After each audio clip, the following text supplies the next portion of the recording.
ஆத்ம நண்பர்கள் அனைவருக்கும் வணக்கம். இன்னைக்கு ஒரு அருமையான சூப்பரான காதல் கதை சொல்ல போறேன். அண்ணலும் நோக்கினான், அவளும் நோக்கினாள். விஸ்வாமித்திரர், ராமர், லக்ஷ்மணர் மூவரும் மிதிலை நோக்கி சென்று கொண்டிருக்கையில் மணிகோபுரத்தில் உள்ள செடிகள், ராகவா, நான் செய்த தவத்தால் மலர்கள் என்னிடம் வந்து பிறந்து இருக்கின்றனர். அத்திருமகள் உனக்காகத்தான் என்று அழைப்பது போல இருந்தது.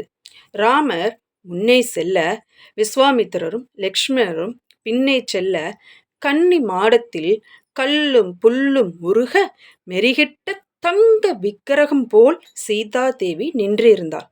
அக்குல திருமகளை ராமர் நோக்கினார். சீதாவும் ராமரை நோக்கினாள். அழகு தெய்வமாய், அழகு மயமாய் அந்த உருவத்தில் ஒளிர செய்யும் ஆபரணங்கள், காதை ஒட்டிய காதணி, கருத்த விழிகள் துலாபாரமாய் பார்க்கலாம், கொடி போன்ற இடை. இருவர் கண்களும் உண்ண பார்க்கின்றன.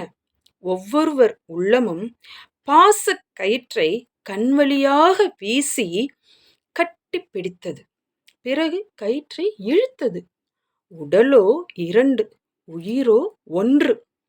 பார்க்கடலில் ஒன்றாய் இருந்தவர்கள்தானே, மறுபடியும் ஒன்றாய் சேர நினைப்பதில் என்ன அதிசயம்?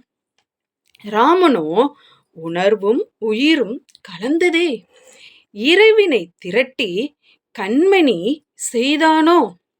நிலவின் ஒளி திரட்டி கண்கள் செய்தானோ? வாடை காற்று பட்டு வயதுக்கு வந்த பூக்கள் கொண்டு தங்கம் பூசி தோல் செய்தானோ? சீதையோ லட்சம் ஒரு பூக்கள் ஒன்றாக பூத்ததே. மின்னல் ஒரு கோடி எந்தன் உயிர் தேடி வந்ததே. குளிரும் பனியும் சுடுதே, உணர்வும் உயிரும் கலந்ததே என சீதையின் இரு விழிகளோடு ராமனின் இரு விழிகள் கவ்விக்கொண்டு நிலை பெற்று நில்லாமல் இடம் பெயர்ந்து அண்ணனும் நோக்கினாள், அவளும் நோக்கினாள். கண்ணோடு கண்ணினை நோக்கு, ஓக்கின் வாய் சொற்கள் என்ன பயன் இல்ல என்றார் வள்ளுவர். ஏன் இந்த நிகழ்வு நடந்தது? ராமர் சிவ தனுசை முறிக்க வேண்டும் அல்லவா? அதனால் உன் கண்ணை, உன் கருணை கண்ணை காட்டு, அப்போதுதான் நான் வெல்ல முடியும் என்று ராமர் பார்த்தாராம். சீதா என்ற சக்தி ராமரின் தோல் சக்தி இருந்ததால்தான் ராமரால் சிவ தனுசை முறிக்க முடிந்ததாம்.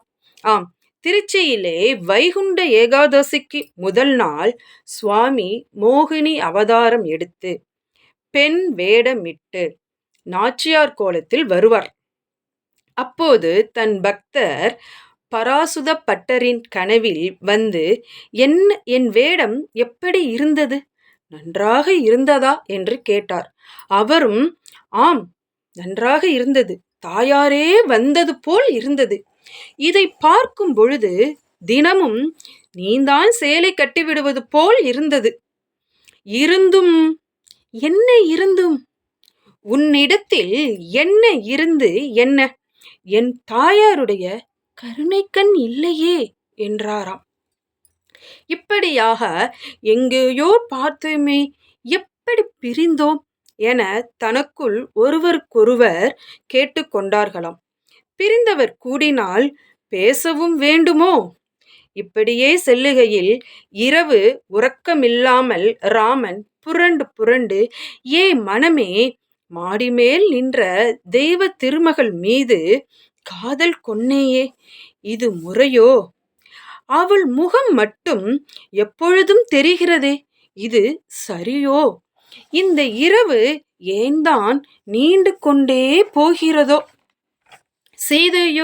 சீதையோ கண்ணுக்கு தெரியாமல் விண்ணில் மறையும் சித்தர்களே, முனிவர்களே, நீங்கள் அந்த சுந்தர சீலன் கையில் அந்த பெரிய வில்லை பூமாலை போல் வளையுமாறு செய்தால் உங்களுக்காக நான் 14 ஆண்டு காலம் வனவாசம் செய்வேன் என்று பிரார்த்தித்து கொண்டிருக்கையிலே மறுநாள் வில் முறித்து திருமணம் நடக்கையிலே வளையலை திருத்துவது போல் காகுந்தனை கண்டு களித்தாள் சீதை. நன்றி, வணக்கம்.